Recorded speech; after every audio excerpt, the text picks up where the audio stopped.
Muraho bene data abaturiye isi ndabaramukije mwese aho muherereye, amahoro y'Imana aganze mu mitima yanyu. Ni ya cano ibakunda cyane, ibazanira byinshi bijanye n'umuco wa kinyamurenge, kinyarwanda, kirundi, ariko muri iyi minsi twabaye duhagaritse ibintu bijanye n'imico kugira ngo tubagezeho nico Uwiteka avuga muri iki gihe, cyangwa se ijambo ry'Imana rivuga muri iki gihe. Nk'uko mubizi, ubushize twaganiriye ku bijanye n'umubatizo wabera, twaganiriye byinshi cyane, komenti zanyu zirakenewe. Ico mwifuza ko twazavugaho twazakivugaho nta kibazo, kuko komenti zanyu nizo mbakeneye cyane, aho dukosha mudukosore kuko ntabwo turi abahanga muri byo, turacari abiga. Uyu munsi turaza kuganira kwimva n'imvano y'aya madini mubona ariho muri iyi si, kuko mubizi muzi ko mbere na mbere hahozeho itorero rimwe. Twumva ko bavuga ko habagaho itorero rimwe ari ryo Kiliziya Katolike. Ese aya yandi madini yose yaturutse yazanywe nandi? Mukurikire cyane, ndabasaba gukurikira kugira ngo muze kumva amwe mu matorero turaza kuvuga imvano yayo, cyangwa se inkomoko yayo, cyangwa se fondateur wayo matorero yandi tugiye kuvuga. Ubushize twavuze ku bijyanye n'umubatizo, umubatizo w'amazi menshi, tuvuga no ku mubatizo w'amazi make ho umwanya muto. Turavuga ngo tuzaza tubazanira umubatizo w'umwuka wera, ariko uyu munsi numvishije patirijwe na mwuka wera kubaganiriza imva n'imvano y'amadini, kuko hari abantu benshi bibaza ku madini ariho muri iki gihe, bibaza ndetse ko kera hahoze itorero rimwe, ese ayandi yaturutse he, byagenze gute kugira ngo abeho? Kurikira mwene data. Ndaza kuvuga ku itorero ry'abaprotestanti n'itorero ry'abapresbiteri. Nk'uko mubizi, tumaze kubivuga mbere na mbere, habayeho itorero rya Kiliziya Katolike. Niko navutse nsanga ariko bavuga abateoloji, ariko nakomeje gushaka ubushakashatsi bwinshi cyane nibaza aho amadini yandi yakomotse. Niba batubwira ko habaga itorero rimwe ari ryo Kiliziya Katolike, ese aya matorero yandi yaturutse hehe? Ninde fondateri w'aya matorero yandi? Abadive, abagorozi, abaprotesta, abanglikani, abayisilamu, ibyo byose nshuti yanjye kurikira kuri iyi channel, ukore subscribe and share, ibintu byose uzabibona kuri iyi channel. Uyu munsi tugiye kuvuga ku itorero ry'abaprotesta, aho ryaturutse, abaprotesta cyangwa se presbyteria, aho byaturutse. Mu mwaka w'igihumbi kimwe 521, ubwo Martin Luther yanengaga imikorere ya Kiliziya Katolike. Martin Luther uwo tuvuga yari umufrere. Mu Katolike habamo ubwoko bune bw'abafrere. Hari abo bita aba Auguste, hari abo bita aba Dominique, hari abo bita n'aba Francisco. Abandi ndibagiwe, uzabyandike muri komenti. No kuvuga ngo uyu bita Martin Luther yari umu Auguste. Yari mu bantu bakomeye cyane mu itorero ndetse no mu myemerere ya Kiliziya Katolike. Ariko muri uwo mwaka mvuze, umwaka w'igihumbi kimwe 521, yanditse faze 96, faze 96 zinenga imikorere ya Empire y'Abaroma, Roman Catholic. Ico gihe Katolike yari yobowe na Empire y'Abaroma, yari yobowe n'Abaromani. Uyu mugabo amaze kwandika izo faze, no kuvuga ngo yari asa nk'ucometse agati mu ntozi. Naho hari abandi nabo bari bamaze iminsi, barimo umugabo bita John Knox, n'undi mugabo bita Jean-Philippe Calvin, n'undi mugabo bita Zwingli. Uyu John Knox yakomokaga mu gace bita Haddington muri Ecosse mu majyaruguru mu iburasirazuba rya Scotland, mu burasirazuba bwa Scotland niho akomoka. Umugabo turaza kumutindaho cyane impinduramatwara yakoze kugira ngo tubone iri torero rya Protestanti none n'abari abagabo bandi wo bita Jean-Philippe Carouvet no bita Zwingli. Nukuvuga ngo ico gihe uyu mugabo wo bita John Knox yaranyotewe cyane n'ijambo ry'Imana, yakomeje gusomesha. Nuko ngo ico gihe afite imyaka, yavutse mu mwaka w'1514.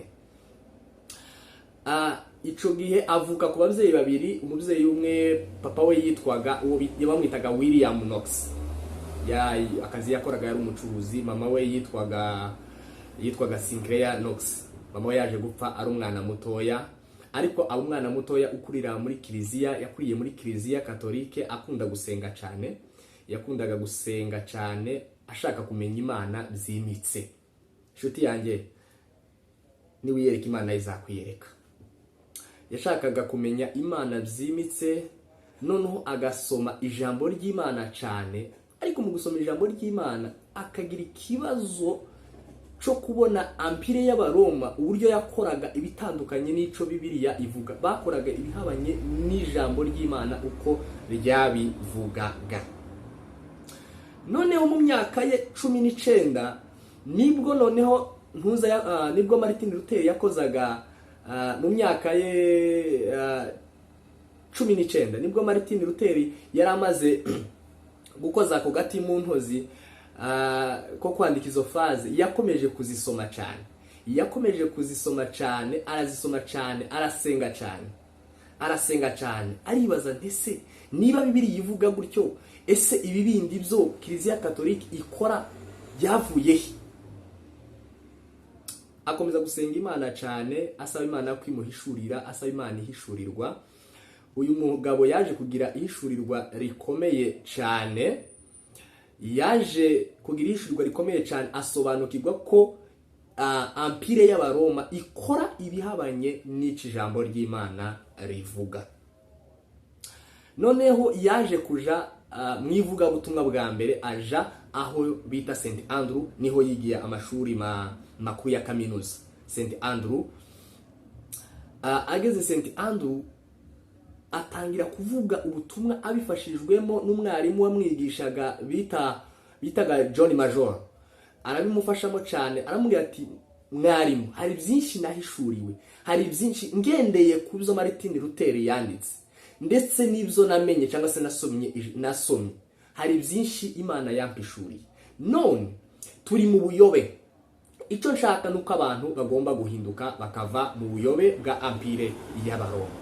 Mwarimu baramubwira ati ibyo bintu birakomeye cyane, kuko no muri icyo kigo hari abantu benshi batumvaga kimwe nawe. Yakomeje kuvuga ubutumwa muri iryo shuri, abantu batangira guhinduka, barahinduka cyane.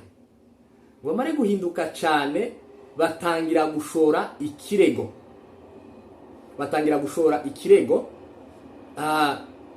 Ni ukuvuga ngo mbere yuko bashora ikirego gato nirukanke, ni ukuvuga ngo Martin Luther amaze kwandika ziriya faze, uwari umwami w'Abongereza bitaga King Henryville wa munane, yaje guhita nawe, kubera ko icyo gihe yari afite imbaraga zikomeye cyane, yari afite ububasha n'imbaraga zikomeye. Amaze kumva ese kumbe Abaroma hari izindi nyungu bafite muri ibi bintu, noneho nawe ahita akora corruption, ahita atandukana na Empire y'Abaroma, ashinga icyo bita Church of England. Church of England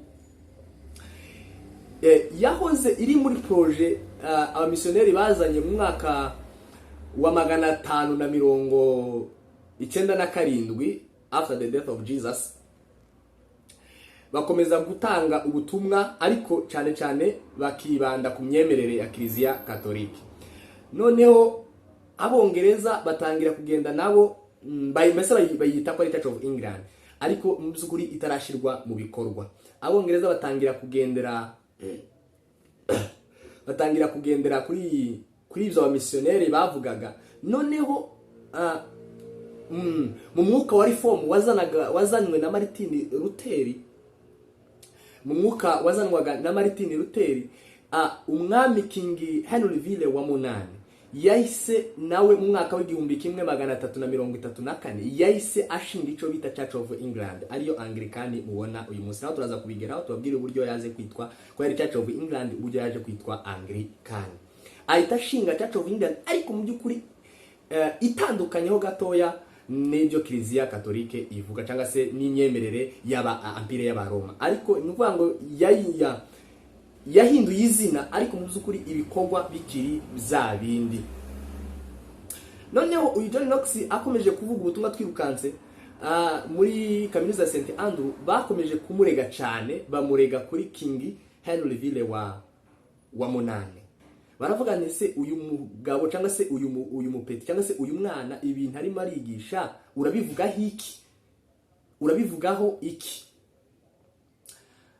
Noneho icyo yakoze, yahise ava St Andrew ahita agenda aja i Geneve, arahunga aja i Geneve kuko batanze ikirego tariki 30 z'ukwezi kwa gatandatu mwaka w'igihumbi kimwe 1947. Ahita aja i Geneve. Ashitse i Geneve ahasanga umugabo bita Jean-Philippe Calvin, wari umupastori. Nawe yaramaze gukora icyo bita theology, reform theology, presbyterian theology, inamaze gufominga theology. Noneho bakomeje John Knox yaramuganirije, yumva nawe connection afite, ndetse n'uwo mugabo nawe Jean-Philippe Calvin afite icyo bita afite inyota cyane yo gusobanura icyo ijambo ry'Imana rivuga ku byo yaramaze kwiga no kumenya. Atangira kubwiriza abantu kugira ngo bave mu rujijo rwa Kiliziya Katolike. Bakomeje kuvuga ubutumwa muri Swiss, bakomeza kuvuga ubutumwa. Icyo gihe ikirego ku kaminuza abamurwanyaga batanze cyaje kumvwa tariki 31 z'ukwezi kwa karindwi umwaka w'igihumbi kimwe 547, hashize ukwezi kumwe. Ico gihe yahise bamureze kuri King Henry wa munani. King Henry ahitaha itegeko, uwamureze yari uwo bita Hamilton. Ahita atanga itegeko French force, igisirikare cy'Abafaransa, arabwira ati nimufate John Knox muje kumufunga mushire muri prison. Baramujanye ndetse mumugire umucakara, kuko ibintu azanye cyangwa se ibintu arimo aravuga ni ukuvuga ngo ntuza amaze Luther amaze gucomekamo agati mu ntozi, iwe yigiye hirya, bisigara urugamba rwana John Knox ndetse n'abo bagabo bandi Jean-Philippe Calvin n'uwo bita Zwingli. Ariko cyane mu munsi ndaza kwibanda kuri John Knox. Noneho yaje gufungwa, arafungwa, yinjiye prison tariki 31 z'ukwezi kwa karindwi umwaka w'igihumbi kimwe 547. Yinjira prison arafungwa. Amaze gufungwa bamujyana nk'umucakara, yafungiweho bita Nantes hano mu Faransa no hirya cyane, na masaha make ya kuhagera. Niho yafungiwe akoresha umucakara. Noneho yakomeje gusenga ari muri prison. Yakomeje gusenga cyane n'abagenzi biwe ari Jean-Philippe Calvin na Zwingli, bakomeza gusenga cyane. Barasenga cyane ko Imana igomba kugira gute kumurenganura. Taho icyo no kubwira nshuti yanje, ntaho Imana itakurenganura. Aho bokurenganya hose Imana Data izakurenganura. Icyo no kubwira. Yarafunzwe muri ico gihe uwari umwami w'abongereza uwo bita King Henry Ville wa munani yahise ava ku butegetsi, hahita haje uwo bita King Edward wa gatandatu. Uwo King Edward wa gatandatu yaranyotewe n'ubutumwa cyangwa se n'imbaraga z'amasengesho. John Knox yashizemo abanyeshuri bigaga kuri St Andrew ndetse no mu bantu no mu Busuwisi hose, kuko abantu bari maze kwegera Imana, bari bamaze gusenya ibyapa bya Kiliziya Katolike mu Busuwisi, batangira kumuyoboka kuko bahise bafominga ministeri ya yitwa Reformed Protestant. Noneho yaje uwo King Edward wa gatandatu ico yakoze niki, yaramufunguje kuko yamubonagamo akazoza, yamubonagamo imbaraga z'impinduramatware. Aravuga ni umuntu umufunguje yabamo yahindura ni Church of England ikaba Protestant, ikaba Protestant, ikava munsi y'amategeko ya Ampere. Nubwo bari baravuye munsi y'amategeko ya Ampere y'Abaroma kubw'umwuka wa reform wazanye na Martin Luther, ariko mu by'ukuri bavuye ku bw'izina, ariko mu by'ukuri imikorere yari imwe. Nuko amaze kumufunguza yahise amugira umwe mu basekreteri be muri Church of England, abatangira kwandika igitabo cyitwa The Book of Common Prayer.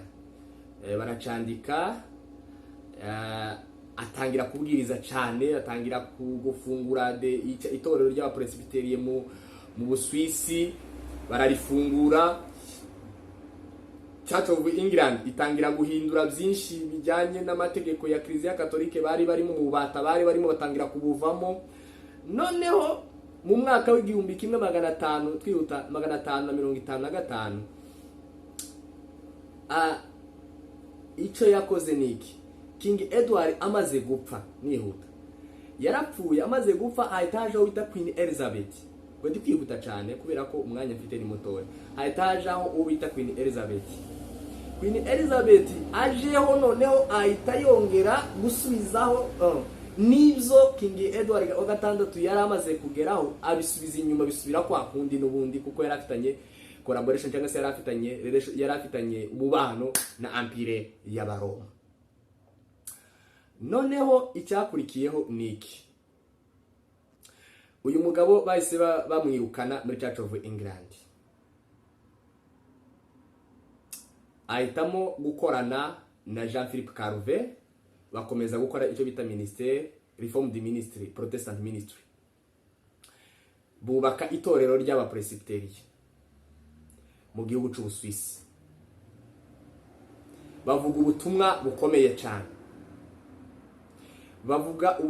bukomeye cyane, barabwiriza cyane, batangira kwandika ibitabo, kuko nibo bavuga ko aribo bafuminze Presbyterian theology, niyo bafuminze iyo theology. Batangira kubwiriza, kwigisha abantu, batangira kwandika ibitabo byinshi bagendeye kuri faze 96 za Martin Luther. Noneho twihuta cyane kubera ko deja nihuse cyane, kubera ko umwanya nari mfite wari mutoya. Yavuye mu gihugu ciwe kubera ko yarahunze mu gihugu ciwe, mbere na mbere yaragisengeye ashaka kugihindura, abona biranze. Uwari umwami aramwirukana, nibwo yaje guhunga aja muri Swiss. Hose ndagenda mbihuza. Nibwo yaje guhunga aja muri Swiss, niho yaje gukorera ibyo bitangaza bikomeye kubw'imbaraga z'amasengesho, kubw'umwuka yaramaze kubwa mwuka wera yari maze kumugeramo, akabasha guhishurirwa byinshi. Noneho muzi impamvu Swiss ubu nyine bafashe banke y'isi bakayihajana. Impamvu bayihajanye ni ukubera imbaraga z'abari abagabo batatu, uwo bita Jean-Philippe Calvin, John Knox na Zwingli. Nibanze kuri John Knox, ejo nzakubwira Jean-Philippe Calvin, ejo bundi nkubwire Zwingli. Ni imbaraga z'amasengesho, nuvuga ngo barasenze, nubwo niho banafungure n'itorero ry'abapresbyteriye, noneho barasenze amasengesho yabo aragenda yinjira mu baturage, arasesera yinjira indani, bituma abaturage babasha gusobanukirwa ukuri. Batangira gusenya ibyapa bya Kiliziya Katolike mu Busuwisi, batangira kwizera, batangira kugira kwizera Yesu nk'umwami n'umukiza, kuko barasengaga bakavuga nti dukeneye ko abantu bemera Yesu nk'umwami n'umukiza. Yesu wo twamenye, Yesu twizeye, dukeneye ko n'aba bantu bamwemera nk'umwami n'umukiza. Dukeneye ko bamwemera koko, ntibibe umwami n'umukiza mu magambo, bamwemere nk'umwami n'umukiza mu bikorwa.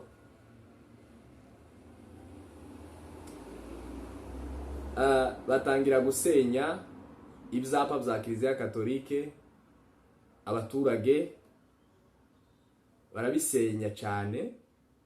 Ngo amare kubisenya, icyakurikiyeho niki?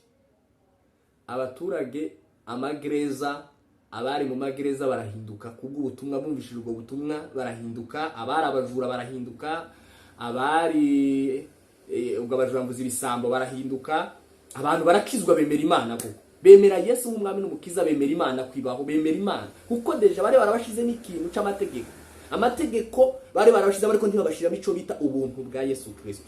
Babashizemo amategeko cyane, bari mu rujijo rw'amategeko ya Mose, bari mu rujijo rw'amategeko y'isezerano rya kera. Ariko n'ubyuko nubwo basengaga Imana, ariko Imana just basengaga Imana nk'umuhango, atari ibintu bigize gute bibarimo. Nuko abantu barahinduka ku buryo wataga ifaranga mu Busuwisi ukongera ukazitora icyumweru gishize. Gereza ziragenda zirashira, abantu barahinduka pe. Ni nayo mpamvu mubona nari mbasobanuriye banke y'isi yagiye mu Busuwisi. Nuko Suwisi yabagamo ibisambo kweli, yabagamo abanyabyaha benshi cyane. Noneho kubwo guhinduka bw'amasengesho y'abo bagabo, kubw'imbaraga z'amasengesho yabo zatumye igihugu cyose gihinduka, ndetse banagiha n'icizere cyo kuba cyabikira ubutunzi bwose bw'isi. Nihuta cyane,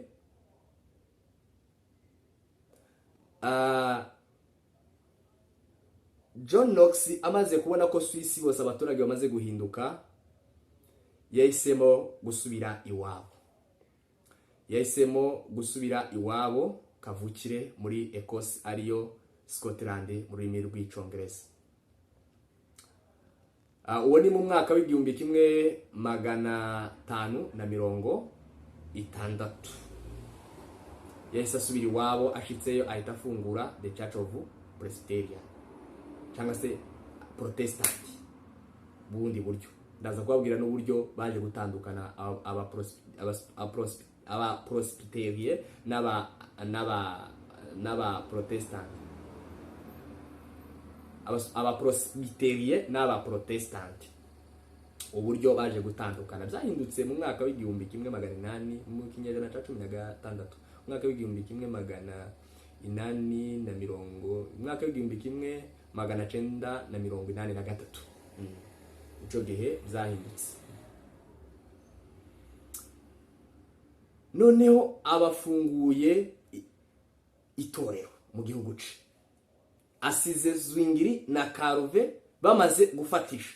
Nawe kubera ko ibitabo babyandikaga mu ndimi zitandukanye, babyandikaga mu Kigiriki, mu Giheburayo, Bibiliya banditse ngo banditse Bibiliya bayandika mu Kigiriki, bayandika mu Giheburayo, bagende kuri zira faze za Martin Luther 1963 anenga mikore ya Kiliziya Katolike, bashira mu rurimi rw'icyongereza. Nuko none hageze mu gihugu ciwe cyari munsi y'amategeko ya Empire y'Abaroma. Noneho ageze mu gihugu ciwe, ico yakoze niki? Amen. Yakomeje gusenga, arasenga cyane, afata icumweru cy'amasengesho, aravuga ni Imana, keneye kuhindura Scotland cyangwa unyice, keneye kuhindura Scotland cyangwa se unyica. Arasenga neza, arasenga, icumweru kirashira, ariyongeza, arasenga kwe. Ico gihe wari umwami wa Ecosse yashakaga ko namba avuye munsi y'amategeko ya Empire y'Abaroma ahubwo ari bujoyininge Queen Elizabeth w'umwongereza, Queen Elizabeth, byibuze baje munsi y'amategeko y'abaki ya Church of England. Niko yatekerezaga. Nizo process zari ziriho mu gihugu. Noneho umugabo arasenga kweri. Arasenga, abaturage batangira kumukurikira. Abafominze itorero. Afominze itorero ya Presbytery. Afominze itorero rirakomera. Noneho umwami cyangwa se perezida wabo, umwami kazi Queen Elizabeth aramwandikira, aramubwira none se ko twemeranyije ko tugomba gufungura Church of England muri Ecosse, twaza tukabishira ku mugaragaro. Twabishira ku mugaragaro. Umwami ati nzagusubiza. Umugabo arasenga. Imana iramwumva. Umugabo aza gusanga ikibazo cyatewe n'umugabo uyu umwe. Ari wende bita John Knox. John Knox ahinduye abaturage bose. Abwira umwamikazi w'Abongereza ati John Knox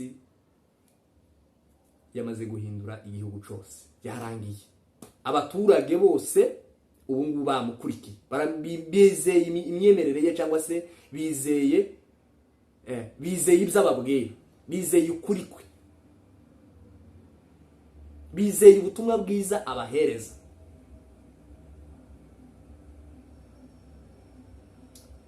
Noneho umwamikazi w'Ubwongereza Queen Elizabeth nibwo yateruye ijambo aravuga ngo amasengesho ya John Knox ngo aranyemeje, ngo araruta intwaro 1000 za kirimbuzi. Haleluya! Ngo amasengesho ya John Knox ngo arantangaje, ngo araruta intwaro 1000 za kirimbuzi. Ni gute umugabo umwe yahangayikisha igihugu cyose? Kubwo amasengesho ya John Knox igihugu kirahinduka. Babaye abaprotesta. Mu mwaka w'igihumbi 1983, ubwo ni mu kinyejana cya 16, yakubazi kubara ibinyejana, nibwo abanyamerika bafominze, bafashe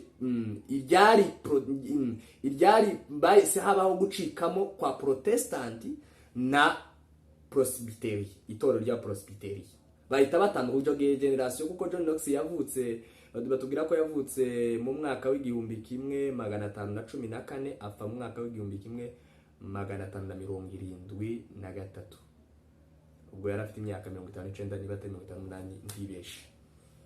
Nibwo noneho babihinduye, none batangira nibwo ikigo cya theology cya Presbyterian Theology yafomizwe n'abo bagabo Jean-Philippe Calvin, John Knox na Zwingli. Bafominze niho abanyamerika ni kaminuza iba muri Columbia, yo muri Columbia, niho bagiye noneho bumva ko bagomba kuvugurura ibyari Protestant bigomba guhinduka Presbyterian. Nukuvuga ngo nukubundi urebye imyemerere irahura, ariko bo bavuga yuko ibyanditswe byera bitavuga neza ku mubatizo nababwiye.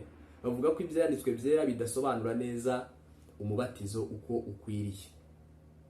Bizera Yesu nk'umwami n'umukiza, bizera Imana, ariko bakavuga ko Yesu ari umwami n'umukiza w'ubugingo bwabo, wavuye ku Mana, iva ku Mana. Asizira mwanyumvishije, wavuye ku Mana iva ku Mana. akaba yaratanze ubuzima bwe ubwacu, nta kintu twigeze dutanga, aho natwe turabyemera kubw'ubuntu bwe bw'Imana.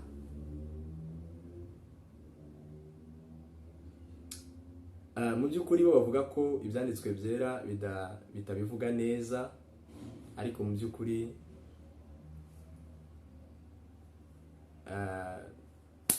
tuzabivugaho ubutaha, umwanya wagiye.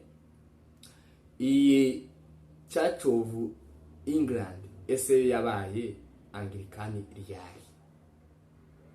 Nayo yabaye Anglikani mu kinyejana cya 16. Queen Elizabeth niwe waje kuyihindura, ayihindura church, ayihindura Anglikani mu mwaka w'1987. Mwaka w'1987 ndibeshe naho ngaho. Rero ubutaha tuzasobanura, mwumvishe imbaraga z'amasengesho ico zikora. Nshuti yanjye, senga cyane, hari byinshi bizahinduka kubera gusenga kwawe, hari byinshi bizahinduka kubw'imbaraga z'amasengesho yawe. Nshuti yanjye, dusenge, hari byinshi dukeneye gusenya. Igihe tugeze mu bihe Paulo yavuze.